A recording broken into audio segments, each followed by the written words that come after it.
Welcome to episode 4 of the Facebook Marketplace Selling Series. My name is Jewel Tolentino and I'm from Essetino Media, and we show you how to create profitable content. So I've been filming these Facebook Marketplace episodes, and this is obviously episode 4 because in episode 1 I said that I wanted to get to $5,000 in cash selling on Facebook Marketplace. I wanted to show everyone that it's totally doable, it's totally possible, and I'm actually selling stuff that I haven't even bought. This stuff is a combination of my stuff, my friend's stuff, my sister's stuff, my parents' stuff, my family friend's stuff, just stuff that people have given me that has just been sitting around in their homes, in their closets, in their storage units, and they don't need it anymore. So I actually have not bought any item that I'm selling. It's just stuff that people already had that they didn't want, they didn't use. So let's get into the numbers. So last week we ended it off at $1,320. It was really cool. We got past the $1,000 mark. This week we are at $1,520. So we are up $200. So let's go through what I've sold. First item, the Dogs Doing Yoga puzzle. That sold for $5, and that actually sold on Craigslist. So I have this system where I list things on Facebook Marketplace first, and if after a week it doesn't get sold, I'll take that exact same listing and I'll just copy and paste everything, pictures, text, description, titles, and just paste it into Craigslist. It literally takes maybe less than 90 seconds to copy all the information because I've already done it for Facebook Marketplace and I put it on Craigslist.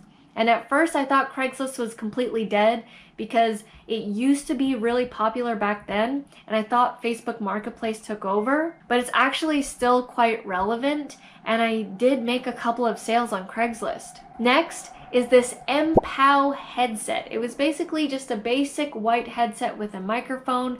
I sold that for $5. It was one of those items that I bought a while ago and just never used. I'm sure you guys have had that as well, where you buy something and you never use it. Next, I finally sold the 4th Logitech Harmony Smart Control. Sold this one for $50.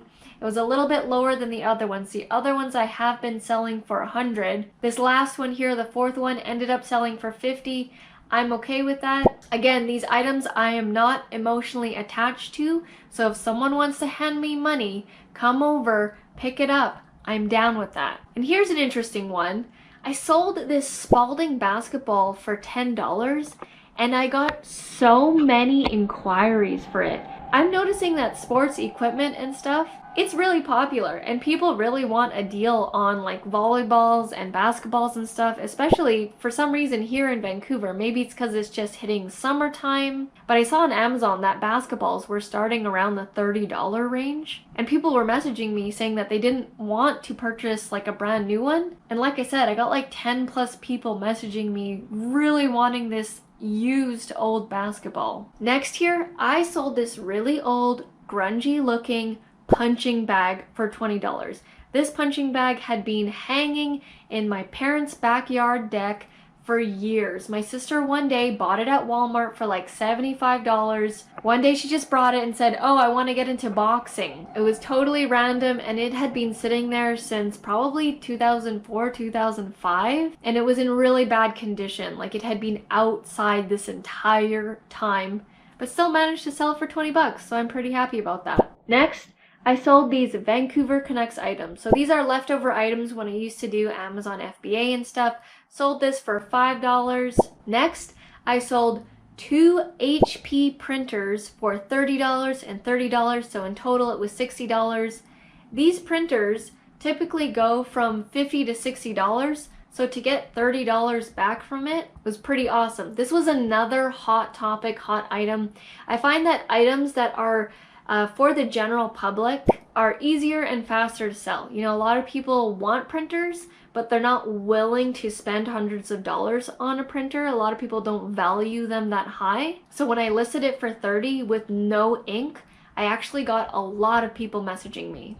Next one here, this bar stool. sold on Craigslist for $25. I was almost going to give up on this item because it had been listed for 2 weeks, and usually my goal is to sell the item within a week. I listed it on Craigslist.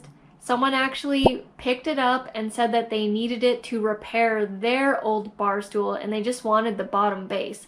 So they paid me 25 bucks to pick up that bar stool. I'm pretty happy about selling that one because that has cleared up some space in my storage. I can actually move around in there now because that chair was actually taking up a lot of space. I live in a condo building, so our storage units aren't that big. And here we go. The last item for this time slot of the week was this VCR. Yes, a VHS tape player, if you guys remember those. So this sold for $20 and it actually got a lot of people messaging me about a VCR. It was really cool to sell that nostalgic item. I ended up getting a lot of new items this week from my sister, from family friends. I got like 50 or 60 new items to sell, so it's literally never ending right now, and I'm just trying to sell everything as fast as possible and get to that goal of $5,000. And later this evening, I've got another sale scheduled for after my live stream, so I'll add that total to next week's episode. Thank you so much for watching,